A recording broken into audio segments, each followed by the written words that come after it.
The November rain fell relentlessly against the tall windows of the velvet room, creating rivulets that distorted the glowing Manhattan skyline beyond. Elena Martinez moved gracefully between tables, her black uniform pristine despite the grueling 6-hour shift already behind her. At 23, she had mastered the art of becoming invisible, essential in a restaurant where the wealthy discussed matters they believed were beneath the notice of those who served them. "Table 7 needs another bottle of the Chateau Margaux," whispered James, the senior waiter, as he passed her in the narrow corridor leading to the kitchen. His eyes held a warning she'd learned to recognize. "The Konstantin party. Be professional, keep your head down, and whatever you do, don't make eye contact." Elena nodded, her dark hair pulled back in a tight bun that emphasized the exhaustion shadowing her brown eyes. 3 jobs: the velvet room, morning shifts at a cafe in Brooklyn, weekend tutoring, all to keep pace with her younger brother's medical bills. Carlos was only 19, diagnosed with a rare heart condition 2 years ago. Every shift, every tip, every aching step brought her closer to the next payment, the next treatment, the next hope that he might live a normal life. She collected the wine bottle from the temperature-controlled cabinet, checking the label twice. $15,000 per bottle, more than she earned in 3 months. The thought didn't make her bitter anymore, just tired. The private dining room occupied the entire northeast corner of the restaurant's 2nd floor. Through the frosted glass doors, Elena could see shadows moving, hear the low rumble of masculine voices punctuated by occasional laughter. She knocked softly, waited for the acknowledgement, then entered. The room fell silent as she stepped inside. 7 men sat around an oval table made of dark mahogany, its surface reflecting the warm glow of the crystal chandelier overhead. The air smelled of expensive cologne, aged wine, and something else. Something Elena couldn't quite name but instinctively recognized as power. These weren't just wealthy men. These were men who shaped the city beyond these walls, who made decisions that rippled through thousands of lives. At the head of the table sat Victor Konstantin. Elena had seen him before, of course. He dined at the Velvet Room monthly, always in this same private room, always surrounded by the same serious-faced men in tailored suits. But she'd never served him directly, never stood close enough to feel the weight of his presence. He was 40, though he carried his years with a confidence that made age irrelevant. His dark hair was touched with gray at the temples, perfectly styled. His suit was charcoal gray, fitted so precisely it must have been custom-made, but it was his eyes that caught her attention. Ice blue, sharp, assessing everything with the intensity of a man who missed nothing and forgot less. "The Margaux," she said softly, approaching the table. Her hands remained steady as she presented the bottle, though her heart hammered against her ribs. Victor didn't look up immediately. He was studying a document spread before him, his expression focused. The other men watched him, waiting as if his reaction would dictate their own. "Leave it," one of the other men said dismissively, a heavy-set man with a thick Brooklyn accent. "We'll pour it ourselves." Elena placed the bottle on the sideboard and turned to leave, relief flooding through her. Almost safe, almost invisible again. "Wait," Victor's voice stopped her mid-step. It wasn't loud, but it carried absolute authority, the kind of voice that expected obedience and received it. She turned slowly. "Sir?" He looked up then, and the full force of his attention landed on her like a physical weight. For 3 seconds that felt like 3 hours, he studied her face. Elena forced herself not to look away, not to show fear, even as every instinct screamed at her to flee. "You work here often?" he asked. 5 nights a week, sir. 2 years now." "Observant?" The question surprised her. "I try to be, sir." A slight smile touched his lips, though it didn't reach his eyes. He lifted the document he'd been studying, a spreadsheet covered in numbers and calculations, and held it toward her. "Then perhaps you can settle a debate. I've told these gentlemen there's an error in these financial projections. They insist I'm wrong. What do you think?" The other men shifted in their seats. The heavyset one laughed outright. "Victor, she's a waitress. What would she know about international finance?" "Maybe nothing," Victor replied, his gaze never leaving Elena's face. "Or maybe she sees what you don't. Fresh eyes often catch what experienced ones miss." Elena's mind raced. This was a test, though she couldn't understand why or what it meant. Refuse, and she'd insult him. Not wise with a man like Victor Konstantin. Accept, and she'd make a fool of herself in front of these powerful men. But then she thought of Carlos, lying in a hospital bed in Queens, waiting for his next treatment. She thought of the tutoring she did on weekends, helping high school students with mathematics and accounting. She thought of the business degree she'd abandoned after her father's death, when keeping her family afloat became more important than her own dreams. "May I see it, sir?" The room erupted in low chuckles. One man whispered something to his neighbor. Another shook his head, already dismissing her. Victor stood, walked around the table, and handed her the document. "Take your time," he said quietly. "There's no rush." Elena accepted the papers with steady hands, though her pulse thundered in her ears. The restaurant sounds faded, the clink of silverware, the murmur of conversation from the main dining room, even the rain against the windows. Everything narrowed to the numbers before her. It was a complex spreadsheet, tracking investments across multiple international markets, currencies, conversion rates, projected returns, risk assessments, the kind of analysis that would typically require specialized software and hours of review. But Elena had always possessed an unusual gift with numbers. They spoke to her in ways words sometimes didn't, forming patterns and relationships that seemed obvious once she saw them.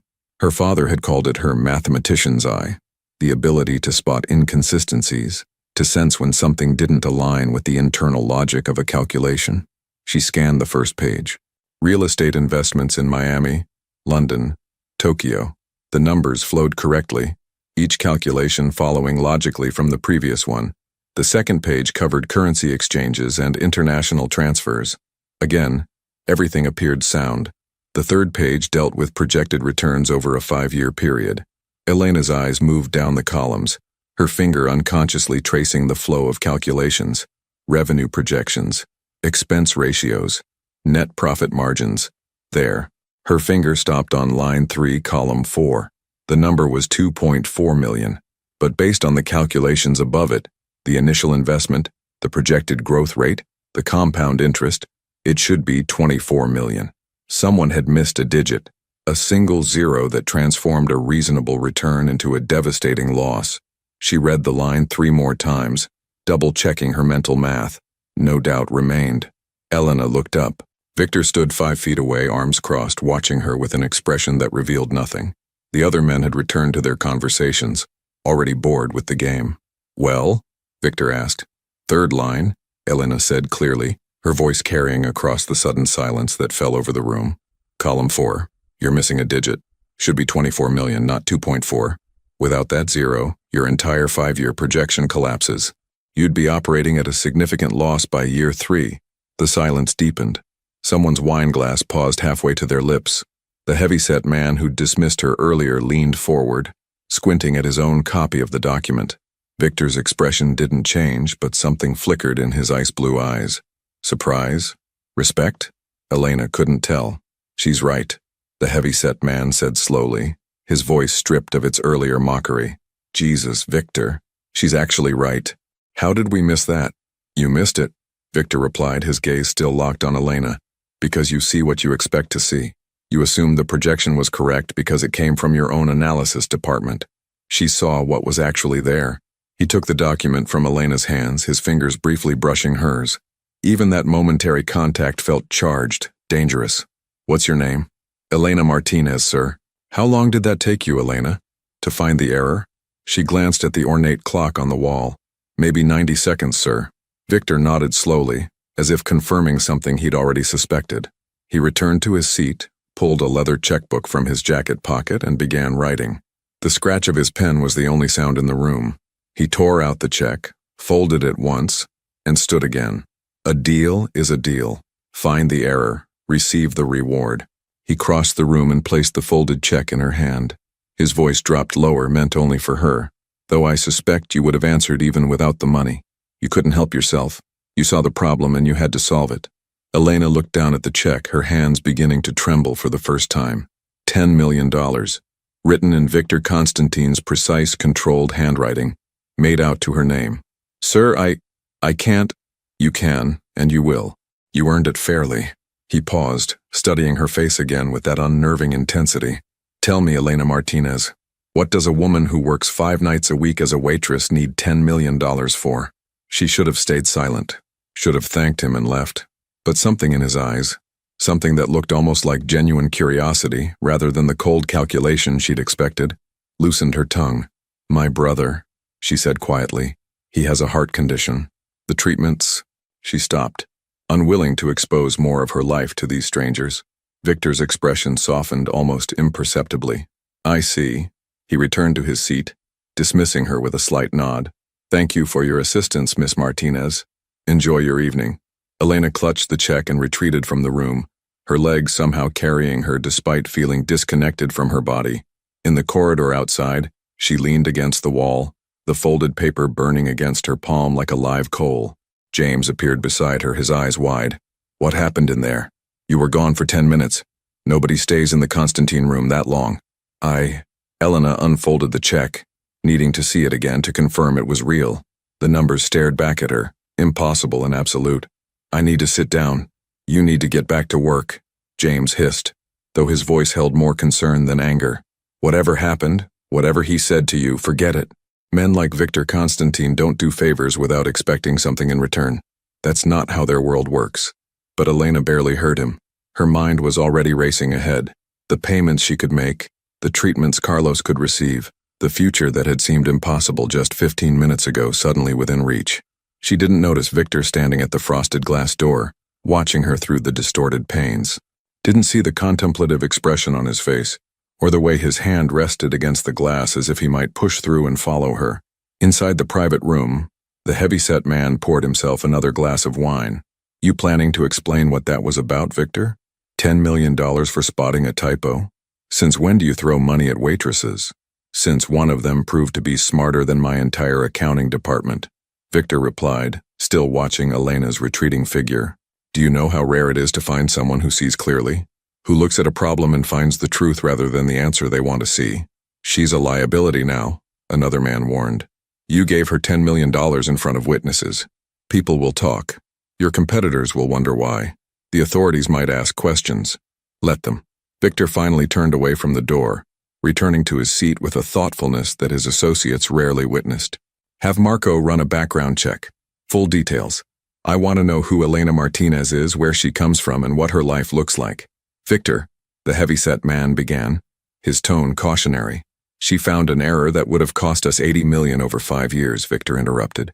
"An error that your people, my people, 3 separate analysts missed. That's not luck. That's skill. That's the kind of mind I need on my side." He paused, swirling the wine in his glass. "Besides, there was something in her eyes. Something honest. You don't see that often in our world. Honesty can be dangerous," someone murmured. "Only if you're lying," Victor replied. "Which, gentlemen, we all are. Constantly. Maybe that's precisely why she interests me." Outside, Elena made her way to the staff locker room on shaking legs. The check remained clutched in her hand, already slightly crumpled from her grip. She pulled out her phone and photographed it, needing proof that this moment was real. Then she called the hospital. "Queens Medical Center. How may I direct your call?" "Carlos Martinez's room, please. Patient in the cardiology wing." The line clicked, rang twice. Her brother's voice, weak but alert. "Hello? Carlos, it's me." Elena's voice cracked despite her best efforts. "I need you to listen very carefully. Everything's going to be okay. All the treatments you need, the surgery they said we'd have to wait for. We can do it now. All of it." "Elena, what are you talking about? Did you win the lottery or something?" She laughed, a sound somewhere between joy and hysteria. "Something like that. I'll explain when I visit tomorrow. Just know that you're going to get better. I promise." After she ended the call, Elena sat alone in the locker room, the check laid flat on the bench beside her. The rain continued outside, but she barely heard it. Her life had just changed in the space of 10 minutes, in the time it took to scan a spreadsheet and speak 3 words. Third line, missing digit. She didn't know then what James had tried to warn her about, that Victor Konstantin never did anything without purpose, that the check in her hand was only the beginning of something far more complicated than simple generosity. She didn't know that in accepting his challenge, she'd opened a door into a world from which there might be no return. All she knew was that her brother would live, and for that moment, in that rain-soaked November evening in Manhattan, nothing else mattered. But upstairs in the private dining room, Victor Konstantin was already making plans, already seeing possibilities in Elena Martinez that she hadn't yet recognized in herself. already beginning to weave her into his world in ways that would change both their lives forever. The game had begun, though only one of them knew they were playing. The morning after receiving the check, Elena stood in the lobby of Capital Trust Bank on Fifth Avenue, her hands trembling slightly as she clutched her worn leather purse. The marble floors gleamed under crystal chandeliers, and every surface seemed designed to remind people like her that they didn't belong in spaces like this. "Miss Martinez?" A well-dressed bank manager approached, his smile professional but curious. "Please follow me to my office. A check of this magnitude requires special handling." Elena had barely slept.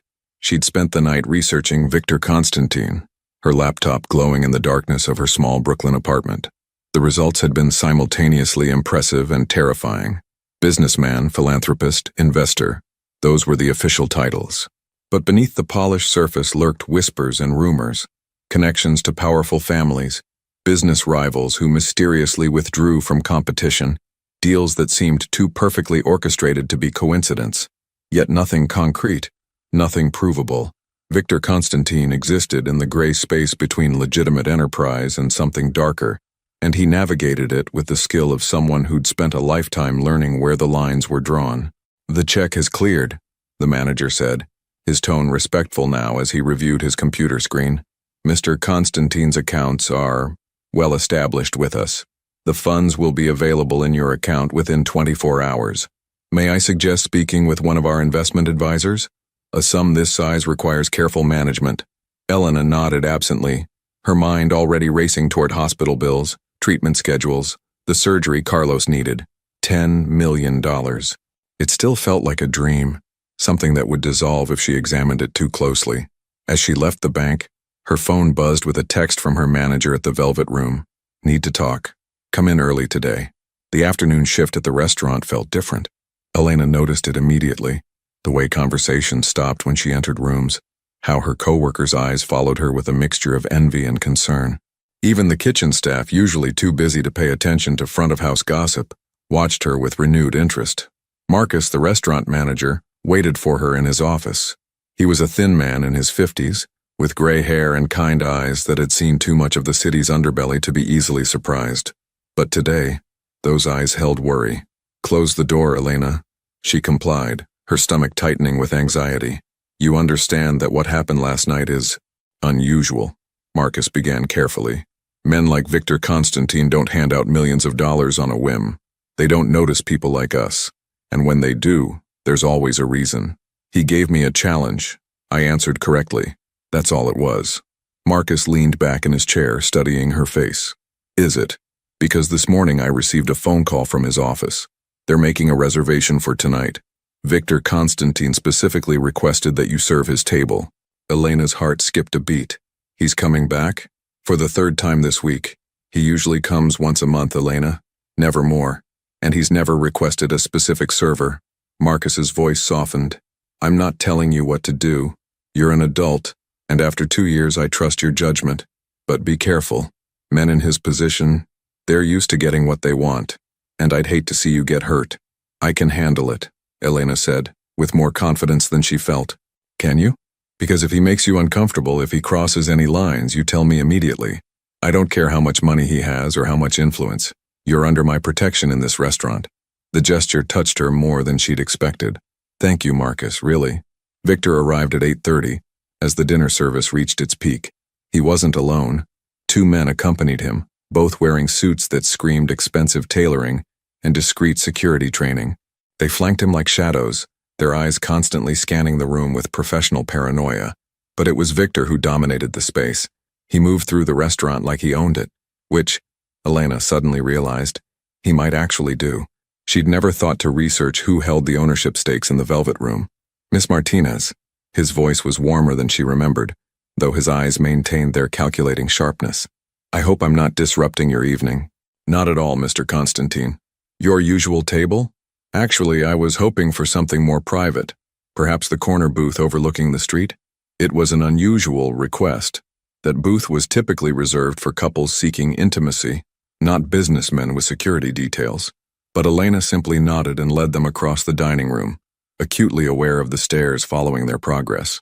Once they were seated, the 2 security men positioned themselves at a nearby table, close enough to intervene if needed, but far enough to provide the illusion of privacy. Wine? Elena asked, falling into the familiar rhythm of her work. Actually, I'd prefer to talk. Victor gestured to the empty seat across from him. Would you join me? Just for a moment. Every instinct told Elena this was a bad idea. She glanced toward Marcus, who watched from across the room with obvious concern. But curiosity, and something else, something she didn't want to examine too closely, made her slide into the booth. I'm working, Mr. Konstantin. I've already spoken with Marcus. He's agreed to spare you for 15 minutes. Victor leaned forward slightly, his voice lowering. I want to apologize if my actions last night made you uncomfortable. That wasn't my intention. You gave me $10 million. I'm not uncomfortable. I'm confused. A genuine smile touched his lips, transforming his face from intimidating to almost handsome. Fair enough. Let me explain. I've built my business on finding talent where others don't think to look. Most people see a waitress. I saw someone who could solve in 90 seconds what 3 analysts missed in a week. That's valuable. So this was a job interview? In a manner of speaking. He paused as a waiter brought water glasses, waiting until they were alone again. I'm offering you a position at my company, Elena. Financial analyst. Starting salary of $300,000 per year, full benefits, and the opportunity to actually use that mind of yours for something more than memorizing dinner orders. Elena stared at him, certain she'd misheard. You're offering me a job? I'm offering you a career. Your background check. You ran a background check on me? Anger flared in her chest. Of course I did. Would you prefer I make business decisions based on feelings? His bluntness was almost refreshing. I know you attended NYU for 2 years studying business and accounting before your father died. I know you've been working 3 jobs to support your brother. I know you have student debt, medical bills, and about $47 in your checking account. Or you did until yesterday. The invasion of privacy should have outraged her. Instead, Elena found herself oddly calm. If you know all that, then you know I have no experience in corporate finance. I'd be useless to you. You'd be raw potential waiting to be developed. Everything else can be taught. Victor's expression became more intense. I didn't get where I am by following conventional wisdom, Elena. Everyone in my company went to the best schools, had the right connections, knew the right people, and they all missed that error. You didn't. That tells me you see the world differently, and that's exactly what I need. Why? The question emerged before Elena could stop it. Why do you really want me working for you? Victor was silent for a long moment, his ice blue eyes searching her face. Finally, he said, because you're honest. When you looked at that spreadsheet, you didn't see what I wanted you to see or what would benefit you to see. You saw the truth. In my world, that's rarer than you can imagine. Elena wanted to refuse. Every rational part of her brain screamed that getting involved with Victor Konstantin was dangerous, that men like him didn't offer opportunities without expecting something in return. But another part, the part that remembered her abandoned dreams, her father's hopes for her future, the life she'd sacrificed to keep her family afloat, wanted desperately to say yes. I need to think about it, she said finally. Of course. Take your time. Victor reached into his jacket and produced a business card. Call me when you've decided, or if you need anything. Anything at all. The card was simple, elegant. Victor Konstantin, CEO, Konstantin Enterprises, followed by a phone number. I should get back to work, Elena said, sliding out of the booth. One more thing. Victor's voice stopped her. The money I gave you, it's yours regardless of your decision. No strings attached. I want you to understand that. Elena met his gaze, trying to decipher the truth behind his words. She saw intelligence there, calculation, but also something that might have been sincerity. Thank you, Mr. Konstantin. Victor, if we're going to work together, you should call me Victor. I haven't said yes yet. No, he agreed, that slight smile returning. But you will. The next 3 days unfolded in a surreal blur. Elena visited Carlos in the hospital, met with his doctors, and scheduled the surgery that would finally repair his damaged heart. The relief on her brother's face, the hope in his eyes, it made everything else seem secondary. But Victor's offer haunted her thoughts. She researched Konstantin Enterprises obsessively, discovering a vast network of investments spanning real estate, technology, international trade. The company was legitimate, profitable, respectable. Yet those persistent rumors followed Victor like shadows, whispers of a past that didn't quite align with his present, of power exercised through channels that didn't appear on any organizational chart. On the 4th day, As Elena finished her morning shift at the Brooklyn Cafe, she noticed a black Mercedes parked across the street. It had been there yesterday too, and the day before.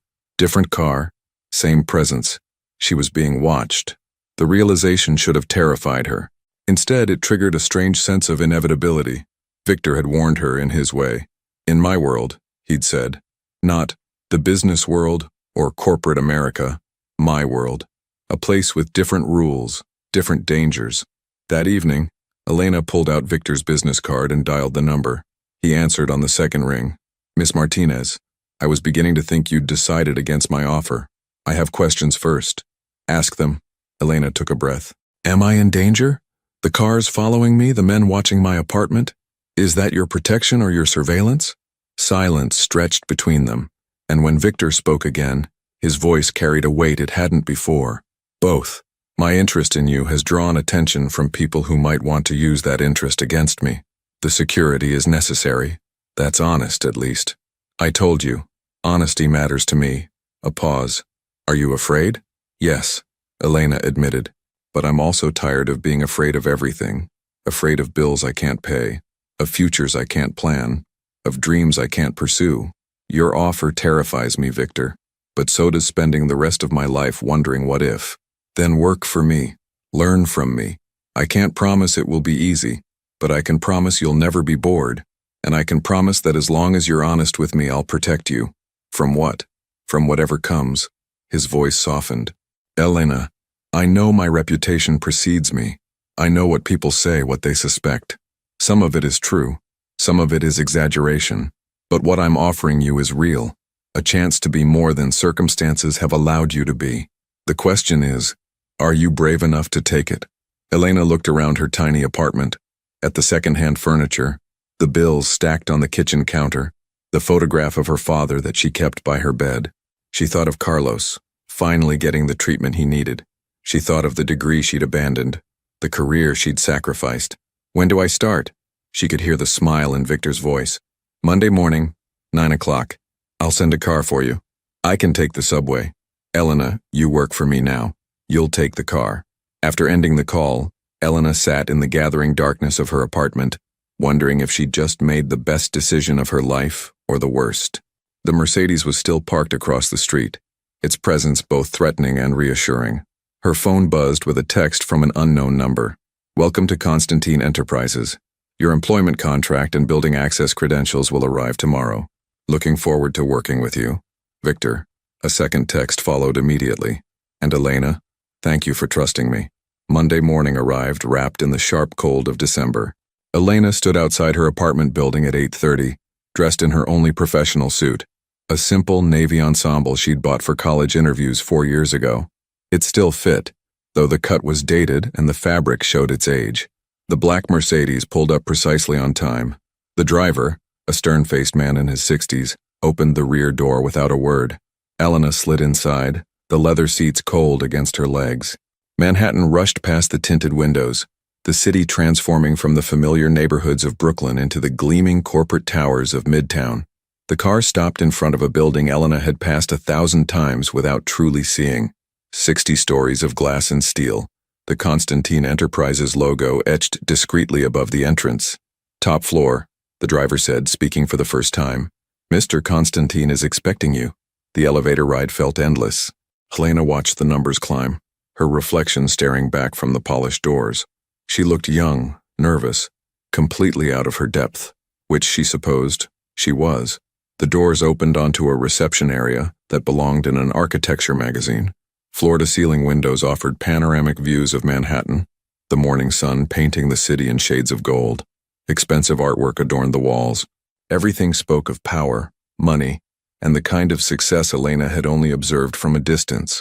Miss Martinez, a woman in her 40s, approached, her demeanor professional but not unkind. I'm Patricia, Mr. Konstantin's executive assistant. Welcome to Konstantin Enterprises. Victor is finishing a call, but he asked me to give you a brief orientation while you wait. Patricia led her through a maze of offices and conference rooms, explaining the company structure, the various departments, the expectations for employees.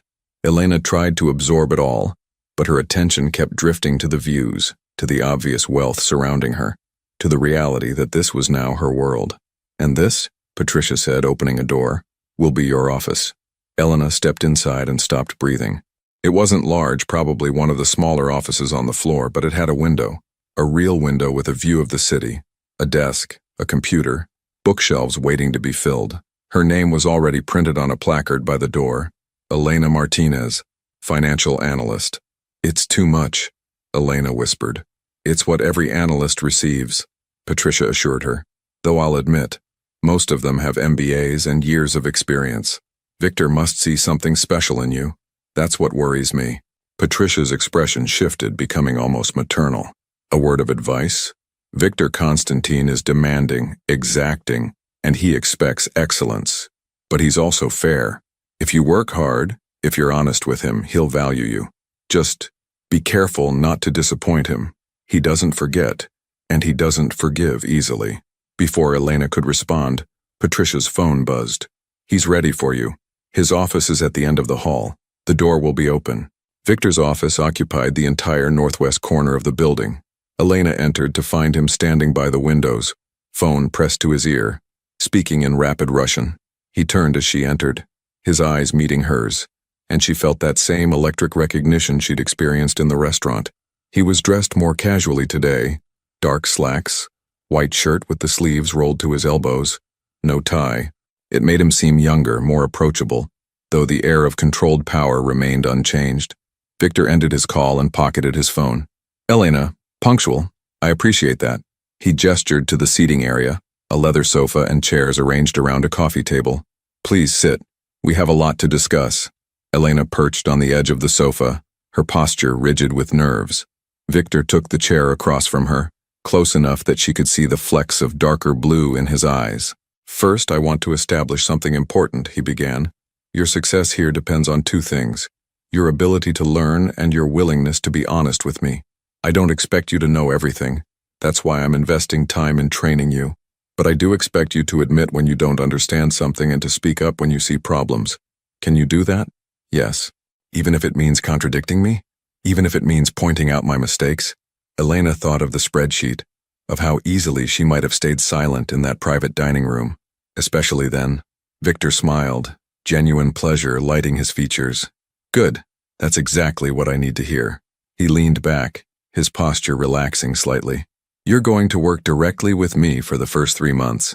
I want you to understand not just the technical aspects of financial analysis, but how I think, how I make decisions, what I look for in opportunities.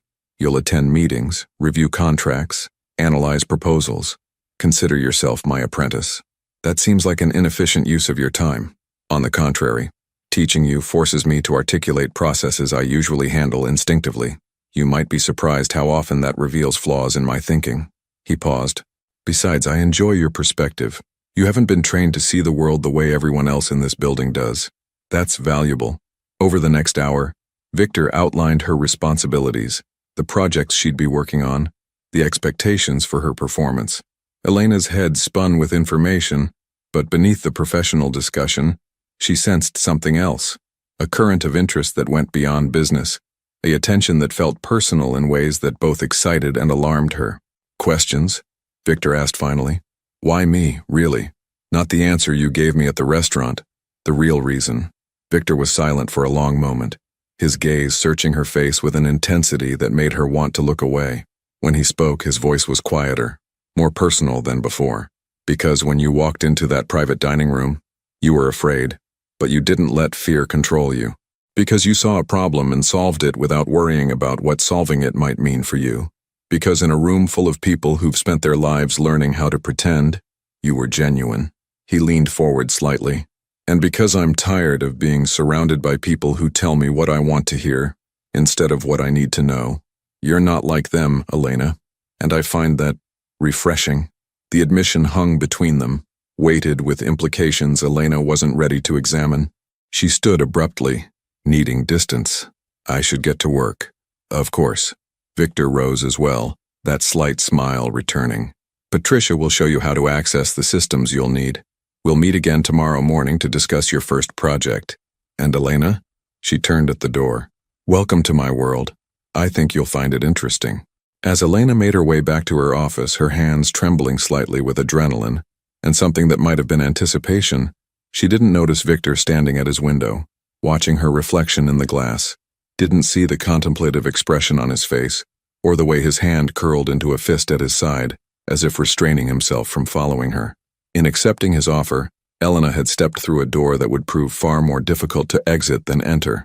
Victor Konstantin had chosen her for reasons that went beyond her skill with numbers, and the game they'd begun in that rain-soaked restaurant was only just beginning. The pieces were in motion, the stakes were rising, and neither of them fully understood yet just how much they stood to lose. 3 weeks into her new position, Elena stood in Victor's office at 11 o'clock at night, surrounded by spreadsheets that covered every available surface. The Manhattan skyline glittered beyond the floor-to-ceiling windows, a constellation of light against the winter darkness. Most of the building had emptied hours ago, leaving only the distant hum of cleaning crews and the occasional ping of elevator arrivals. "There," Elena said, pointing to a series of transactions highlighted in yellow on her laptop screen. "These transfers to the Singapore account, they're structured to look like routine operational expenses, but the timing is wrong. They're occurring every 17 days, not monthly like the others, and the amounts are just below the threshold that would trigger automatic compliance reviews." Victor moved closer, studying the screen over her shoulder. She'd grown accustomed to his proximity over the past weeks, though her awareness of him never quite faded. He smelled of expensive cologne and coffee, a combination that had become familiar during their long working sessions. "How much total?" he asked. "Over the past 6 months, nearly $8 million. Someone's been very careful, very patient." Elena pulled up another document, but they made a mistake in the routing codes. "See? These 3 transactions went through different intermediary banks than the others. It breaks the pattern." Victor straightened, his expression darkening. "Marcus Chen. It has to be. He's the only one with access to these accounts who would know how to structure transfers this way." His jaw tightened with barely controlled anger. 20 years, I've known him for 20 years. Elena watched emotions flicker across Victor's face. Betrayal, fury, something that might have been hurt. It was the first time she'd seen his composure crack, revealing the human beneath the calculated exterior. "I'm sorry," she said quietly. "I know he's your friend.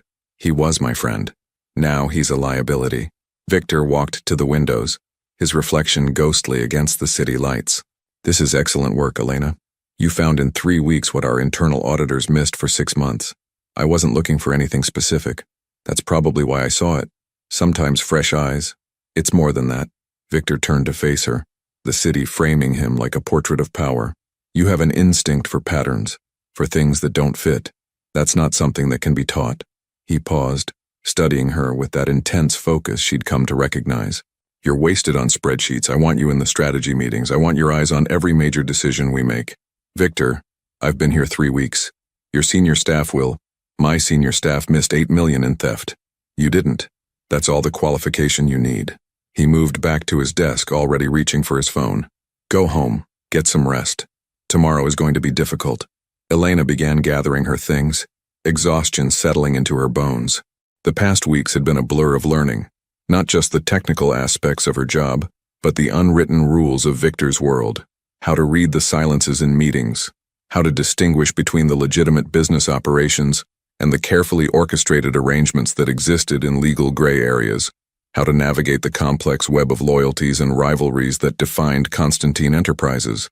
"Elena," Victor's voice stopped her at the door. "Thank you for your honesty, for not being afraid to show me what you found, even knowing it would cause problems. That's what you hired me for." "Yes, but not everyone would have done it." His expression softened almost imperceptibly. "You continue to surprise me." The car Victor had assigned her, along with a driver named Thomas who possessed the discretion of a priest and the awareness of a bodyguard, waited at the building's entrance. Elena had stopped protesting the security measures after the first week, recognizing them as non-negotiable. "Home, Miss Martinez?" Thomas asked as she slid into the back seat. "Actually, the hospital first. I know it's late, but, of course, your brother's still in recovery from his surgery?" Elena smiled, grateful for Thomas's quiet kindness. "Yes. The doctors say he's healing perfectly. I just want to check on him." The drive to Queens Medical Center took 40 minutes through light late-night traffic. Elena used the time to respond to emails, her phone glowing in the darkness, Her mother had sent another worried text, asking when Elena would visit for dinner, unable to understand why her daughter's new job consumed so much time. How could Elena explain that she wasn't just learning a career, she was being initiated into a world her family couldn't comprehend? Carlos was awake when she arrived, reading a graphic novel in the soft light of his hospital room. At 19, he still looked like the kid brother Elena had protected throughout their childhood, though the surgery had brought color back to his face and strength to his voice. "You look exhausted," he said as she kissed his forehead. "Long day, but good. I found something important." "Another error?"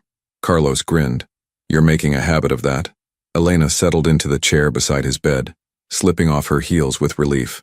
"This job it's more than I expected. More complicated." "Complicated how?" She considered how much to share. Carlos knew she worked for Victor Konstantin, knew the man had given her the money for his surgery, but Elena had been careful to shield him from the darker implications of her new position. "The business world is different from what I imagined. There are rules, but also exceptions to rules.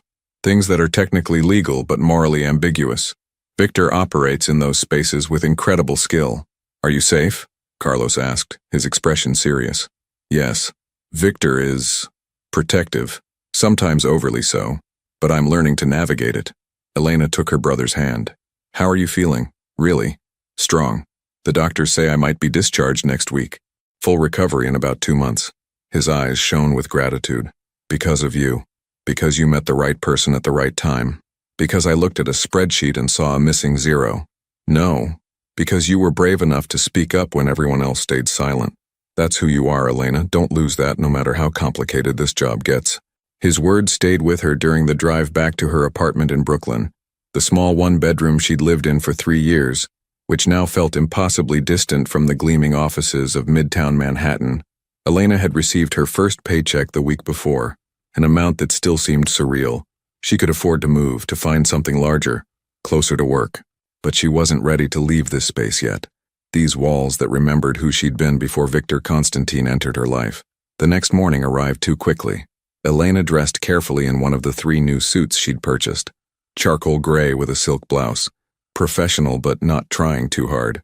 Patricia had taken her shopping the previous week, gently suggesting that Elena's wardrobe needed to reflect her position in the company.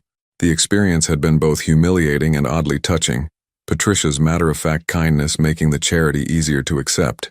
The strategy meeting was scheduled for 9:30 in the main conference room. Elena arrived 15 minutes early to find Victor already there, reviewing documents with an intensity that created an almost visible force field around him. "Coffee?" he asked without looking up. "Already had 2 cups. Any more and I'll vibrate through the floor." The ghost of a smile touched his lips. "Nervous?" "Terrified. Your senior staff is going to wonder why someone with 3 weeks' experience is sitting in on strategic planning. Let them wonder. I don't explain my decisions." Victor finally looked up, his gaze assessing. "You found major theft that no one else detected. That earns you a seat at this table, trust me." The other executives began arriving. 7 men and 2 women, all impeccably dressed, all carrying themselves with the confidence of people accustomed to power. Elena recognized them from her orientation. Richard Torres, CFO, Sandra Huang, Head of International Operations, James Morrison, Chief Legal Counsel, and 4 others whose names she'd memorized but whose functions still confused her. They took their seats around the massive table, some nodding politely to Elena, others ignoring her entirely. The atmosphere was professional but tense, everyone aware that Victor had called an unusual meeting. Victor waited until everyone was settled, then began without preamble. "Marcus Chen has been stealing from the company. $8 million over 6 months, routed through Singapore and the Cayman Islands. Elena discovered it 3 weeks into her employment. Would anyone like to explain how our internal controls missed this for half a year?" The silence was absolute. Elena watched faces carefully, shock on most, but also calculation. Sandra Huang's expression remained completely neutral, which was itself revealing. "How do we know it was Marcus?" James Morrison asked carefully. "Because he's the only person with the necessary access and knowledge to structure the theft this way." Victor's voice was cold, controlled. "Elena will walk you through the evidence. Please pay attention. I want everyone to understand how we failed so we can ensure it doesn't happen again." For the next 20 minutes, Elena presented her findings, her voice steady despite her racing heart. She'd learned from watching Victor that confidence was half perception, and she forced herself to speak with authority. The executives listened intently, several taking notes, their initial skepticism gradually shifting to grudging respect. "The question," Richard Torres said when she finished, "is what we do about it. Marcus has been with us since the beginning. He knows where all the bodies are buried." The phrase made Elena's skin prickle. It was probably metaphorical, but with Victor's reputation, she couldn't be entirely certain. "We handle it quietly," Victor said. "Marcus will resign for personal reasons. The money will be repaid in full, plus compensation for our investigation costs. In exchange, we don't pursue charges. He disappears from New York and never works in finance again. That's generous," Sandra observed. "Some might say too generous. Some might say I value loyalty enough to give even traitors one chance to walk away." Victor's tone made clear the conversation was over. "James, draw up the agreement. Sandra, I want you to personally oversee the transition of Marcus's responsibilities. As of this morning, Elena is promoted to senior analyst and will be taking on some of his portfolio." The announcement sent shockwaves through the room. Elena's stomach dropped. She'd expected praise for finding the theft, not a massive promotion. "Victor," Richard began carefully, "Elena is obviously talented, but 3 weeks. 3 weeks in which she accomplished what your entire department failed to do in 6 months. Victor interrupted. "I'm not interested in seniority or credentials. I'm interested in results. Elena gets results." His gaze swept the table. "Does anyone else have concerns they'd like to voice?" No one spoke. The message was clear. Victor had made his decision, and arguing was pointless. After the meeting, as the executives filed out, Sandra Huang lingered. She approached Elena with a slight smile that didn't quite reach her eyes. "Congratulations on your promotion. Quite impressive for someone so new." "Thank you," Elena said carefully, sensing the danger beneath Sandra's polished exterior. "A word of advice? In this company, loyalty to Victor is everything. He rewards it generously and punishes betrayal without mercy. You've seen him at his best. Brilliant, protective, generous. Pray you never see him at his worst." Before Elena could respond, Sandra left, her heels clicking against the marble floor with military precision. "Don't let Sandra intimidate you," Victor said from behind Elena. She turned to find him watching the doorway where Sandra had disappeared. "She's testing you, seeing if you'll crack under pressure. Will there be more tests?" "Constantly. You've risen too far too fast. People will want to see if you deserve it or if you're just—" He trailed off. "Just what? Your charity case? Your favorite?" Victor's expression shifted, something flickering in his eyes that Elena couldn't quite read. "You're neither. You're talented, and I recognize talent when I see it. But yes, people will speculate about our relationship. They'll wonder if there's more to it than professional respect." "Is there?" The question escaped before Elena could stop it. The silence stretched between them, heavy with implications. Victor took a step closer, close enough that Elena could see the fine lines around his eyes, the silver threading through his dark hair at the temples. "What do you think?" he asked quietly. Elena's heart hammered against her ribs. Over the past 3 weeks, she'd felt it growing. The awareness between them, the way conversations lingered too long, the way his hand would brush hers when passing documents, the way he watched her when he thought she wasn't looking. She told herself it was projection, imagination, the natural result of spending so much time together. But standing here now, with Victor's ice-blue eyes searching her face with that characteristic intensity, Elena couldn't deny it any longer. Whatever was building between them was real, dangerous, and entirely inappropriate. "I think," she said carefully, "that this is complicated enough without adding personal feelings to the mix." Agreed. But Victor didn't step back. And yet they're there anyway, aren't they? These inconvenient feelings we're both trying to ignore. "Victor, it's all right. I'm not asking you for anything. I'm simply acknowledging what we both know is true." Finally, he moved away, returning to his professional distance. "Your new office is on the 48th floor corner suite. Patricia will help you move your things this afternoon. We have a meeting with potential investors at 2 o'clock. I want you there." "To do what?" "To watch. To learn. And to tell me afterward what everyone was really saying beneath their polite corporate language. You're good at that, seeing what people try to hide." The afternoon meeting took place in a private dining room at an exclusive restaurant Elena had only read about in magazines. 3 investors from a London-based firm were considering a partnership that would expand Konstantin Enterprises into European markets. The deal was worth hundreds of millions. Elena sat beside Victor, taking notes and observing. The conversation flowed in the careful language of high-stakes business. Veiled threats disguised as concerns, demands wrapped in suggestions, power plays masked as collaboration. She watched body language, noticed who deferred to whom, cataloged the moments when smiles didn't match words. Victor was masterful. He gave ground on minor points, making the investors feel powerful, while never budging on anything that truly mattered. He was charming when needed, intimidating when necessary, and always in control. "What did you think?" he asked later, as their car navigated through midtown traffic back to the office. "They're going to agree to your terms. Williams, the senior partner, is already convinced. He's just performing due diligence for his board. But Chen, the younger one, he's nervous about something." He kept glancing at his phone under the table. "I noticed that too. What do you think it means?" "Either he's got concerns he hasn't voiced or someone's pressuring him to derail the deal." Elena flipped through her notes. "He also reacted when you mentioned the Singapore expansion. Just a slight tension around his eyes, but it was there." Victor pulled out his own phone, typing rapidly. "I'll have someone look into his connections in Singapore." "Good catch." They worked in comfortable silence for the rest of the drive. Elena's laptop balanced on her knees as she compiled her observations into a formal report. This had become their rhythm. Victor testing her, challenging her, pushing her to see deeper, think more critically. She was learning at an exponential rate, absorbing not just business strategy but the subtle art of reading people, understanding motivations, anticipating moves before they were made. "Elena," Victor said as the car pulled up to their building, "I need you to understand something. The promotion I gave you today will create enemies, people who've been with the company for years, who expected those positions, who resent your rapid advancement. Some of that resentment will be professional. Some of it will be personal, directed at you because of your relationship with me. Our professional relationship, yes. But others won't see it that way. They'll assume," he paused, choosing his words carefully, "they'll assume you've earned your position through means other than merit." Heat flooded Elena's cheeks. "Let them assume. I know the truth. You know the truth. That's what matters." "Is it?" Victor's gaze held hers. "Because I need to know you can handle it. The whispers, the speculation, the judgment.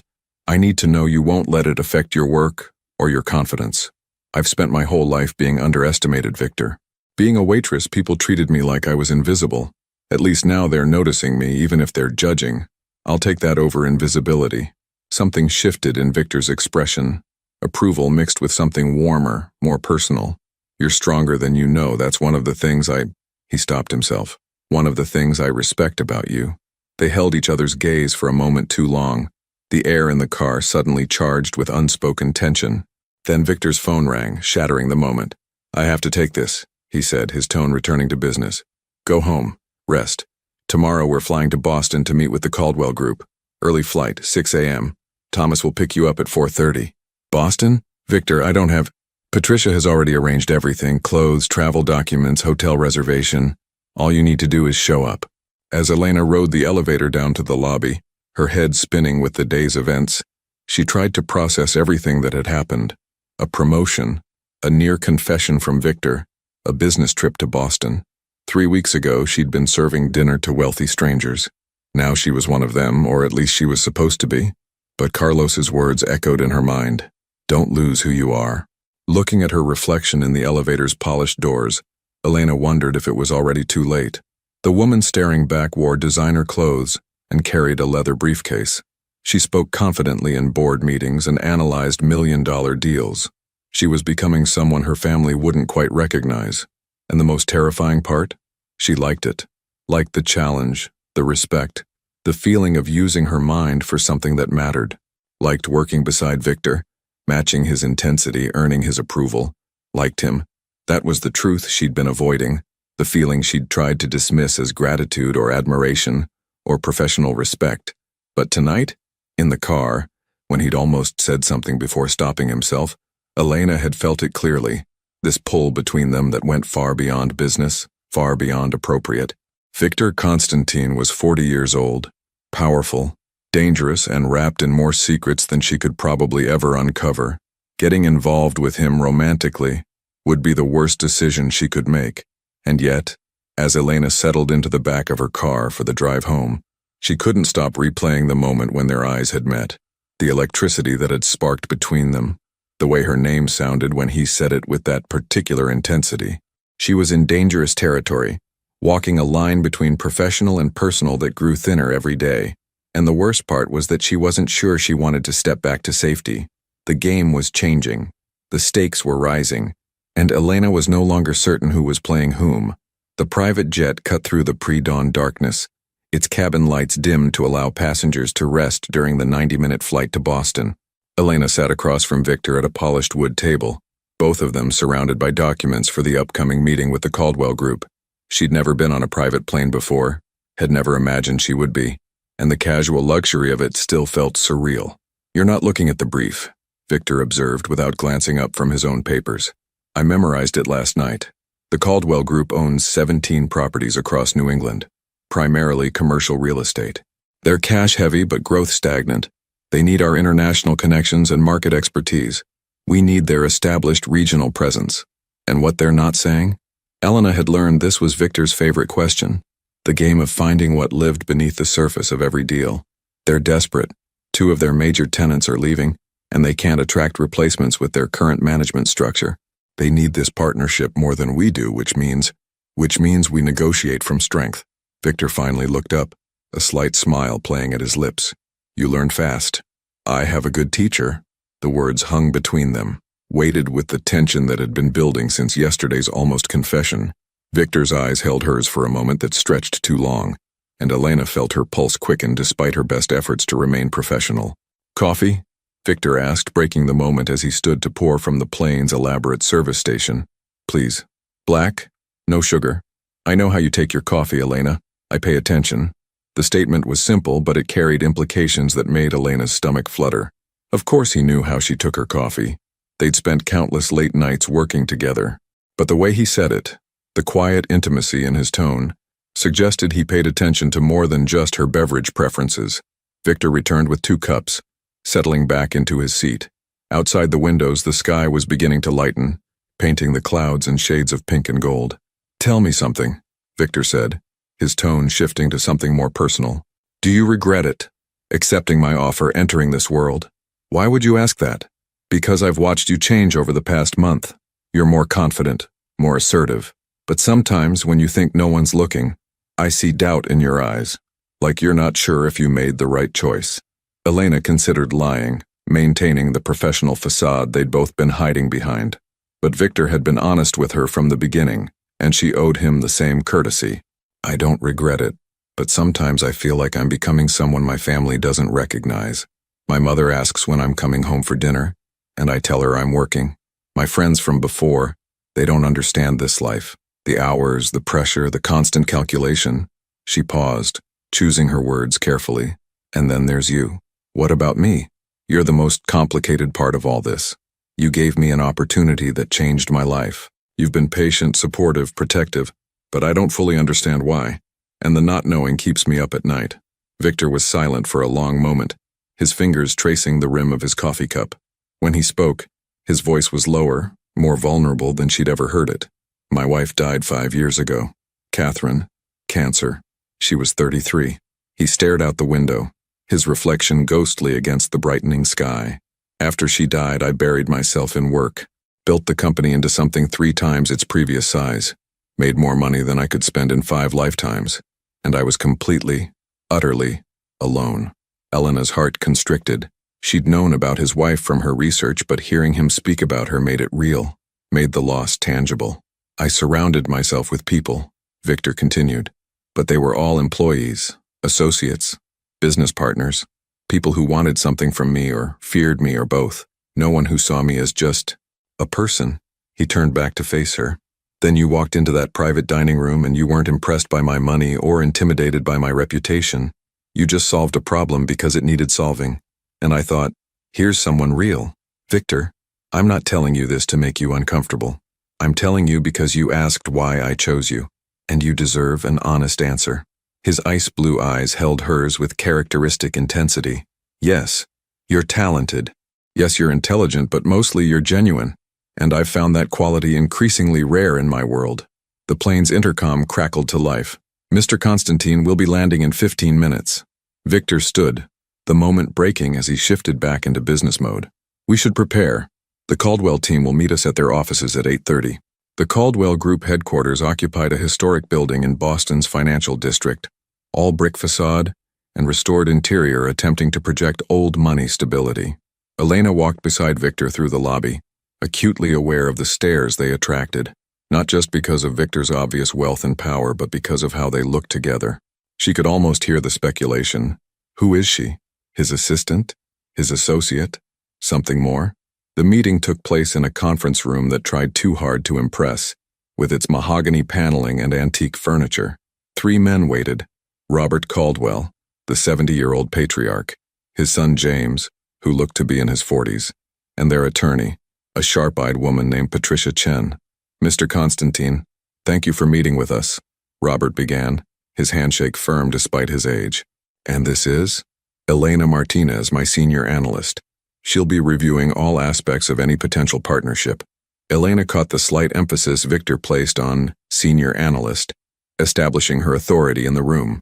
It was a small gesture, but it meant everything. The negotiations lasted 3 hours. Elena took notes and observed, watching the dynamic between father and son, Robert clearly wanting the deal, James resistant and defensive. The attorney, Patricia, remained neutral, but Elena noticed how her questions focused on exit clauses and termination provisions. Someone was planning for failure. During a break, while the Caldwell team caucused in another room, Victor turned to Elena. Impressions? James doesn't want to sell. Or rather, he doesn't want to admit his father was right about needing outside help. Pride will make him difficult. Elena flipped through her notes. But the attorney is the real concern. She's protecting them from something specific. Notice how she kept asking about liability for prior management decisions. You think there's something they're not disclosing. I think we should require a full audit before finalizing anything. Whatever they're hiding, it's significant enough that their attorney is worried about exposure. Victor's expression showed approval. Make a note. We'll add it to our terms.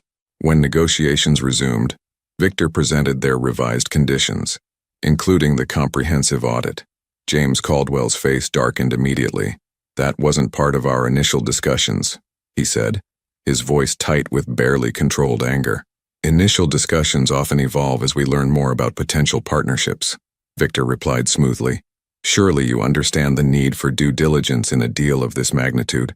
What my colleague means, Patricia the attorney interjected carefully, is that some aspects of the Caldwell Group's operations involve sensitive client information. A full audit might compromise confidentiality agreements. Elena caught Victor's eye, a silent communication passing between them. That was it. Whatever they were hiding involved their clients. Then we'll sign appropriate NDAs, Victor said. But I don't enter partnerships blindly, regardless of how promising they appear on the surface. The room fell silent.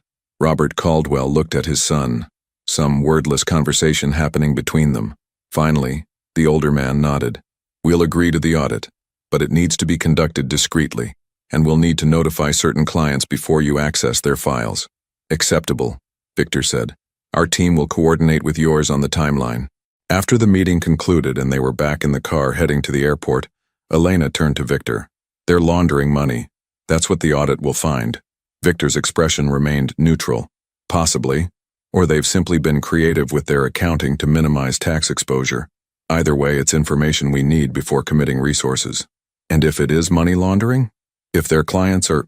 Elena stopped, suddenly aware of the implications. We'd be partnering with people involved in illegal activities. We'd be partnering with people who have business challenges that require careful navigation, Victor corrected. Whether we proceed depends on the nature and scope of those challenges. Elena stared at him, trying to reconcile this response with the man who'd spoken so vulnerably on the flight up. You'd actually consider moving forward even if they're breaking the law? Elena, you've been in this world for 5 weeks. You're smart enough to understand that legal and right aren't always the same thing, and sometimes the path between them is complicated. That's not an answer. Victor sighed, rubbing his temples. You want me to be absolute, to say I'd never do business with anyone who's ever broken a regulation or found creative interpretations of tax law, but that would eliminate 90% of potential partners. The world you came from, it has clear lines, clear rules. The world I operate in lives in the gray spaces. You asked me to be honest with you. This is honesty. Elena turned away, looking out the window at Boston passing by. Part of her had known this moment would come, when she'd have to confront exactly what working for Victor Konstantin meant. She'd seen the warning signs, heard the rumors, felt the weight of the secrets that surrounded him. But she'd been able to ignore them when the work was exciting, and Victor was charming and everything felt like an adventure. Now, faced with the reality of what this partnership might involve, Elena couldn't ignore it anymore. I need you to promise me something, she said finally, still looking out the window. What? That you won't ask me to compromise my integrity, that if something crosses a line I can't cross, you'll respect that. Victor was quiet for a long moment. When Elena turned back to face him, his expression was serious, almost sad. I promise. If something makes you uncomfortable, we'll discuss it. And if you can't be part of it, I'll find another way. He reached across the seat, his hand stopping just short of touching hers. I don't want to corrupt you, Elena. I want to teach you how to navigate a complicated world while staying true to yourself. But I understand if that's not possible. If this is too much, if I'm too much, you can walk away. No judgment, no consequences. Except I'd lose my job, my salary, my ability to pay for Carlos's treatment. No. The money I gave you initially, plus 6 months' salary as severance. You'd be fine financially. The only thing you'd lose is this. He gestured between them. Whatever this is that we're both pretending isn't happening. There it was. The admission they'd been dancing around for weeks. The acknowledgement that something existed between them beyond professional respect, beyond mentorship, beyond any appropriate workplace relationship. We can't, Elena whispered. You're my boss. The power dynamic alone makes it impossible. I know. Victor's hand finally closed the distance, his fingers brushing hers in the lightest of touches.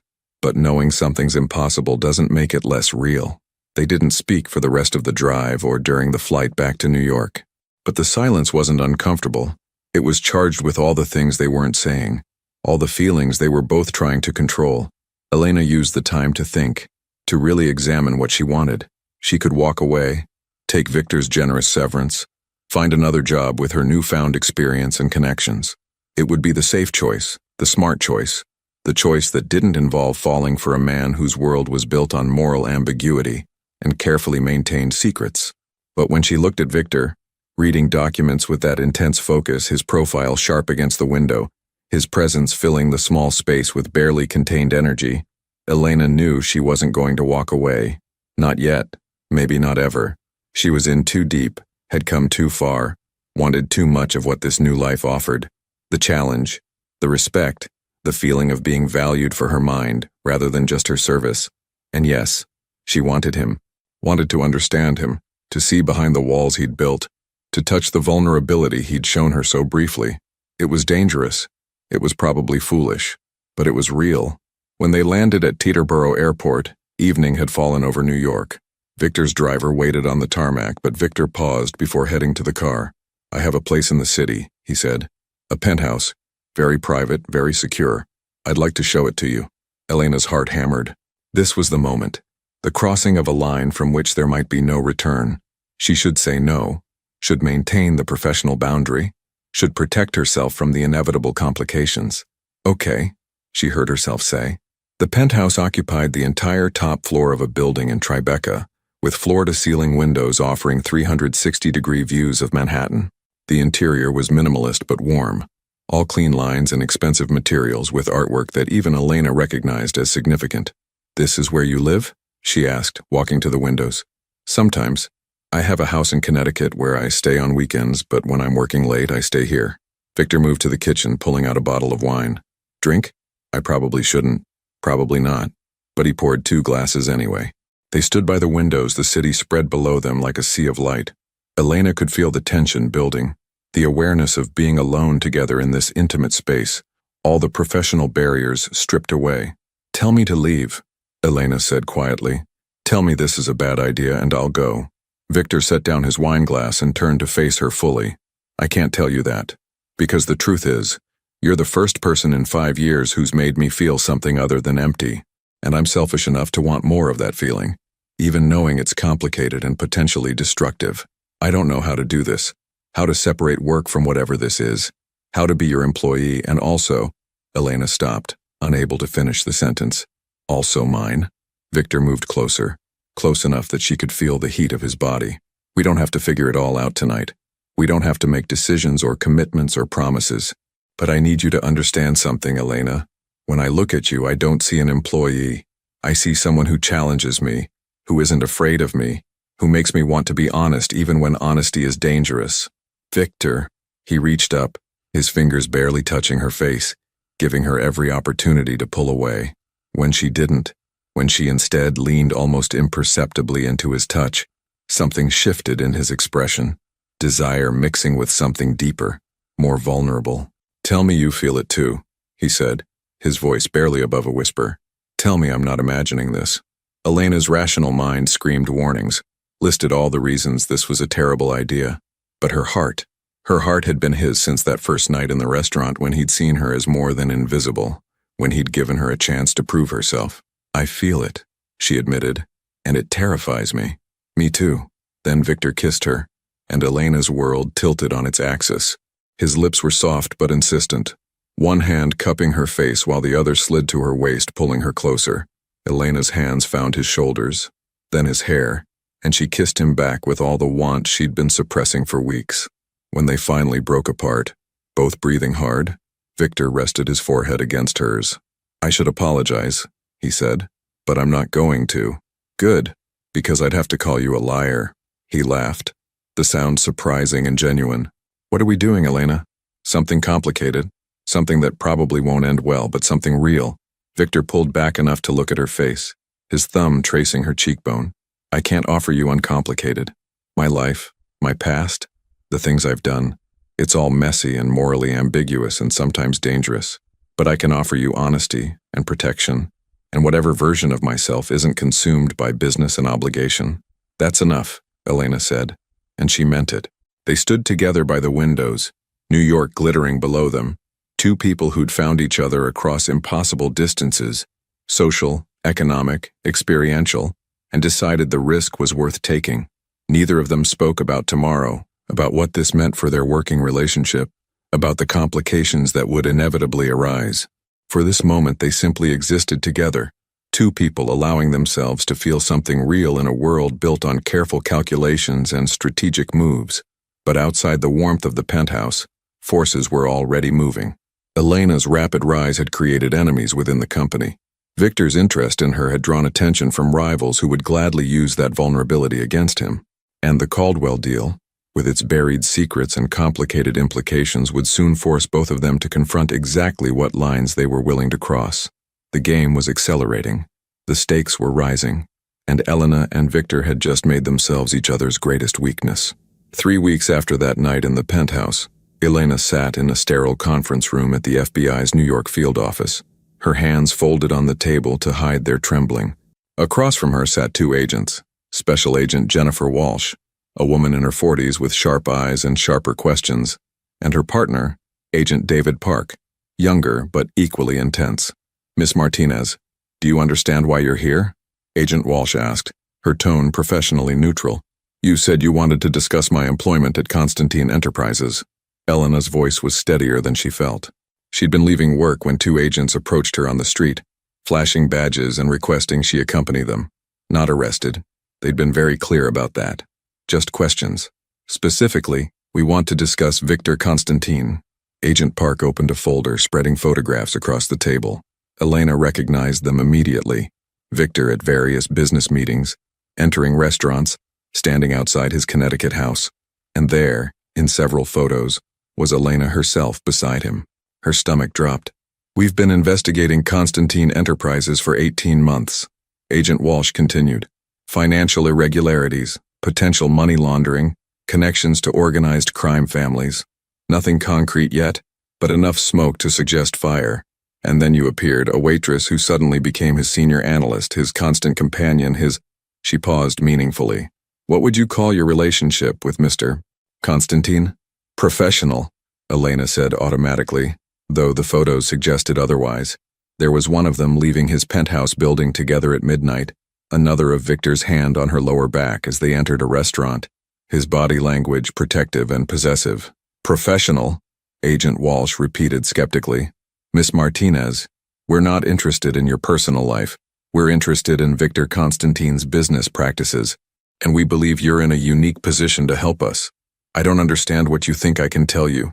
Agent Park leaned forward. You have access to files, meetings, conversations that we can't reach. You've been inside his operation for 2 months, gained his trust.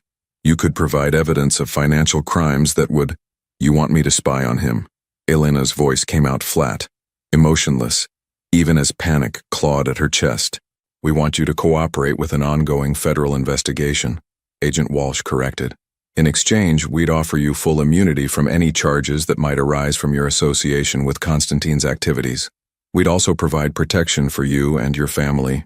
Protection from what? The agents exchanged glances. Miss Martinez, do you know what happened to the last person who betrayed Victor Konstantin's trust? Marcus Chen, his former CFO? Elena's blood ran cold. She knew Marcus had resigned, had left New York quietly after repaying the stolen money. Victor had told her it was handled, resolved peacefully. Marcus Chen is alive and well in Seattle, Agent Park said, but only because he had enough evidence of Konstantin's activities to ensure his safety. He made it clear that if anything happened to him, that information would be released. Not everyone has been so fortunate. Are you saying Victor has hurt people? Elena's voice cracked on the question. We're saying that Victor Konstantin operates in a world where problems are solved through intimidation, financial pressure, and occasionally, violence. He's careful, insulated, but people around him have accidents. Business rivals withdraw suddenly. Whistleblowers recant their statements. Agent Walsh's expression softened slightly. You seem like a smart woman, Miss Martinez. Surely you've noticed that something about Konstantin Enterprises doesn't add up. Elena had noticed. The meetings that ended when she entered rooms.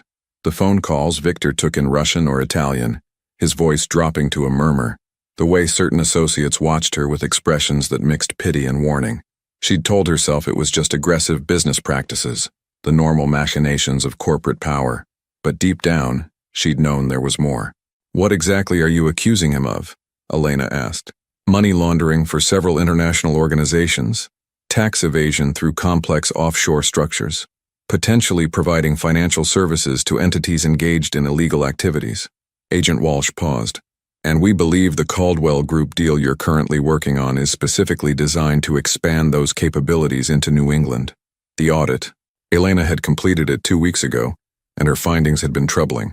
Patterns of cash transactions that didn't match legitimate business activity, clients whose backgrounds didn't hold up under scrutiny, accounts structured to obscure the origin of funds. She'd presented her concerns to Victor, expecting him to walk away from the deal. Instead, he'd asked her to find ways to structure the partnership to minimize their liability while still proceeding. I need to think about this, Elena said, her mind racing. I need time. You have 48 hours, Agent Walsh said, sliding a business card across the table. After that, we move forward with or without your cooperation. And, Miss Martinez, if you warn Konstantin about this conversation, you'll be charged with obstruction of justice. Is that clear? Elena took the card with numb fingers. Crystal clear. The car ride back to her apartment felt surreal, the city lights blurring past the windows as Elena tried to process what had just happened. The FBI was investigating Victor. They wanted her to betray him, to gather evidence, to help build a case that would likely destroy everything he'd built. And the worst part, the part that made her stomach twist with nausea, was that she couldn't immediately dismiss their accusations. She'd seen enough over the past 2 months to know that Victor's business operated in moral gray areas, that he made decisions that prioritized profit and power over strict legal compliance. But she'd also seen his vulnerability, his loneliness, the way he looked at her like she was something precious he was afraid to break. She'd felt safe with him, valued, seen in ways she'd never experienced before. How could both things be true? How could the man who held her at night, who spoke about his dead wife with such pain, who'd given her brother a chance at life, how could that man also be someone who hurt people, who built an empire on illegal activities? Elena's phone buzzed. Victor, where are you? We were supposed to meet an hour ago. Her hands shook as she typed a response. Sorry, something came up. Can we reschedule? Are you all right? You sound off. Even through text, he could read her. That was the problem. They'd become so attuned to each other that hiding anything felt impossible. Just tired? Long day. Come to the penthouse. Let me take care of you. 6 weeks ago, that invitation would have thrilled her. Now it felt like a trap, a test she was destined to fail. But Elena couldn't refuse without raising suspicion, and she needed time to think, to figure out what she was going to do. "Give me an hour," she typed. Victor was waiting when she arrived, concern evident in his expression. He pulled her into his arms immediately, and Elena had to fight the urge to break down completely. "What happened?" he asked, his hands running soothingly down her back. "Nothing. Everything. I don't know." Elena pulled away, moving to the windows. She couldn't think clearly when he touched her. "Victor, I need to ask you something, and I need you to be completely honest. All right?" His tone became cautious. "The Caldwell Group. The audit found serious irregularities. Cash transactions that suggest money laundering, clients with questionable backgrounds. I told you we should walk away, but you want to proceed anyway. Why?" Victor was silent for a long moment. "Because the business opportunity outweighs the risks." "That's not an answer, that's corporate speak." Elena turned to face him. "I need the truth. What are we really getting involved in? Elena, are they laundering money? Are we going to be helping them hide illegal funds?" Her voice rose with each question. "Because if that's what this is, I can't be part of it. I won't." Victor's expression hardened, the vulnerable man disappearing behind the calculating businessman. "You're asking me to explain things you're better off not knowing. Things that, once you know them, make you complicit. I'm already complicit. I did the audit, I wrote the report, I'm part of the deal team. The only question is whether I'm complicit knowingly or unknowingly. Unknowingly is safer." "I don't want safe." Elena's voice cracked. "I want the truth. You promised me honesty, Victor. You said that was what made us different, what made this real. So tell me the truth." Victor walked to the bar, poured himself a drink, downed it in one swallow. When he spoke, his voice was carefully controlled. "The Caldwell Group has clients who need discreet financial services. Some of those clients operate in legal gray areas. Some operate outside the law entirely. By partnering with Caldwell, we gain access to their network, their infrastructure, their relationships. Yes, some of that involves moving money in ways that obscure its origins. But we're not doing anything illegal. We're providing legitimate financial services to clients whose activities we don't control or question. That's semantics. We'd be enabling illegal activities, even if we're not directly participating in them. Welcome to corporate America, Elena. Do you think any major financial institution has completely clean hands? They all have clients whose money comes from questionable sources. The only difference is how carefully they maintain plausible deniability." Elena felt tears burning behind her eyes. "I thought you were different. I thought—" She stopped, unable to finish. Victor set down his glass and moved toward her, but Elena held up a hand, stopping him. "Don't. Please don't touch me right now. I can't think when you do. What is this really about?" Victor's voice sharpened with suspicion. "You've known for weeks that my business operates in complicated spaces. Why is this suddenly a crisis?" Elena's mind raced. She couldn't tell him about the FBI. That would be obstruction of justice. And besides, she needed time to figure out her next move. But she also couldn't lie convincingly to someone who knew her so well. "Because it's one thing to know abstractly that your business involves moral compromises," she said carefully. "It's another to be actively participating in a deal that I know will be used for illegal purposes. That makes me culpable in a way I can't justify to myself." Victor studied her face with that unnerving intensity. "There's something you're not telling me. There are a lot of things we don't tell each other, Victor. That's the foundation of your entire world. Strategic omissions, careful truths, information as currency." Elena grabbed her purse, suddenly desperate to leave. "I need to go. I need to think." "Elena, wait." Victor caught her arm gently. "I know this is difficult. I know I'm asking you to compromise values that matter to you, but I also need you to understand something. You're in this now. You've seen things, know things that make you valuable to people who might want to hurt me. Walking away doesn't make you innocent or safe. It just makes you vulnerable." The words hit Elena like ice water. "Are you threatening me?" "I'm warning you. There's a difference." His grip on her arm tightened slightly. "I care about you, Elena. More than I should, more than is wise. But caring about you doesn't change the reality of the world we're operating in. If you walk away, I can't protect you. And there are people who would very much like to know what you know." Elena pulled her arm free, her heart hammering with fear and anger and a desperate sadness. "So what? I'm trapped? I either stay and become complicit in activities I find morally reprehensible, or I leave and become a target. I'm saying the choice was made the moment you accepted my job offer, the moment you walked into my world. Victor's expression held genuine regret. I tried to warn you. I told you it was complicated, that there would be things you'd have to accept. But you chose to stay anyway. I chose to stay because I trusted you, because I believed you when you said you valued honesty and integrity, because I thought, Elena's voice broke, I thought what we had was real. It is real. My feelings for you, your value to my organization, the respect I have for your mind, all of that is completely real. Victor moved closer, his voice dropping to something more intimate. But real doesn't mean simple, Elena. It doesn't mean easy. It means navigating complexity together, making difficult choices, accepting that sometimes there are no perfect answers.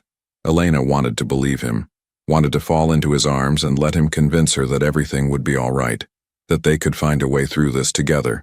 But Agent Walsh's words echoed in her mind. People around him have accidents.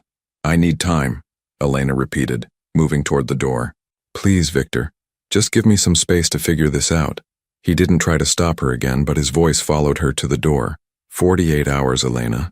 Then I need to know if you're with me or against me, because in my world, there's no middle ground. Elena spent the next 2 days in agony, barely sleeping, unable to eat, her mind constantly spinning through impossible scenarios. She visited Carlos in the hospital. He was healing beautifully from his surgery, full of life and hope, and nearly broke down at the sight of him. Everything good in her life right now came from Victor, her brother's health, her career, her financial security. How could she betray the man who'd given her all of that? But how could she not? The FBI had evidence of illegal activities. People had been hurt, possibly worse, by Victor's organization. And if she helped him, if she stayed silent, she'd be complicit in whatever came next. On the morning of the second day, Elena made her decision. She called Agent Walsh's number, her hand shaking so badly she almost dropped the phone. I'll cooperate, but I have conditions. We're listening. My brother, he gets protected too. Full security, new identity if necessary. And I need your word that you'll move quickly. I can't do this for months pretending everything's normal while gathering evidence. It would destroy me. We can work with that. Come in this afternoon. We'll wire you up, brief you on what we need. With your access and cooperation, we could have enough for an arrest warrant within 2 weeks. 2 weeks. 14 days of lying to Victor, of betraying his trust, of gathering evidence that would dismantle everything he'd built and likely send him to prison. Elena thought about that first night in the restaurant, when Victor had looked at her and seen possibility instead of invisibility. She thought about late nights working together, his patient teaching, the way he'd opened up about his wife. She thought about the first time he'd kissed her, the vulnerability in his eyes when he admitted he cared for her. Then she thought about the people he'd hurt, the illegal activities he'd enabled, the future crimes he would commit if someone didn't stop him. I'll be there at 3, Elena said, and ended the call before she could change her mind. That evening, Elena went to the office as usual, wearing a wire taped to her skin beneath her blouse. The FBI agents had been thorough in their briefing, ask open-ended questions, get Victor to discuss specific deals, try to get him to admit knowledge of illegal activities. Victor was in his office reviewing documents. He looked up when she entered, and his expression immediately showed concern. You look terrible. Did you sleep at all? Not much. Elena forced herself to move closer, to act normal despite the wire recording every word. I've been thinking about what you said, about being in this world, about there being no middle ground. And? Victor set aside his documents, giving her his full attention. And I need to understand more about what we're really doing, what the Caldwell deal means, what you expect from me going forward. Elena sat across from him, her heart pounding so hard she was sure he could hear it. No more vague answers or strategic omissions. If I'm going to stay, I need complete honesty. Victor studied her for a long moment, and Elena felt certain he could see right through her, could sense the deception. But finally he nodded. All right, complete honesty. What do you want to know? And as Elena began asking the questions that would seal Victor's fate, she felt something inside her breaking. The last remnants of the naive woman who'd walked into that restaurant 2 months ago, who'd believed that talent and hard work were enough, who'd thought she could enter Victor's world without losing pieces of herself along the way. She was crossing a line from which there would be no return. And the worst part was that she still wasn't entirely sure it was the right choice, but it was the only choice she could live with. And sometimes, Elena was learning, that was all you got. Not the right answer, not the perfect solution, Just the least terrible option in a world where every choice came with a price. The recording device captured everything, and with each answer Victor gave, each admission of knowledge, each detail of illegal activities, Elena felt the distance between them growing, felt the relationship they'd built crumbling into evidence and testimony and betrayal. This was the price of truth. This was what it cost to choose integrity over love, justice over loyalty, what was right over what felt right. And as Elena asked her final question and received Victor's damning answer, she wondered if she'd ever forgive herself for what she was about to do.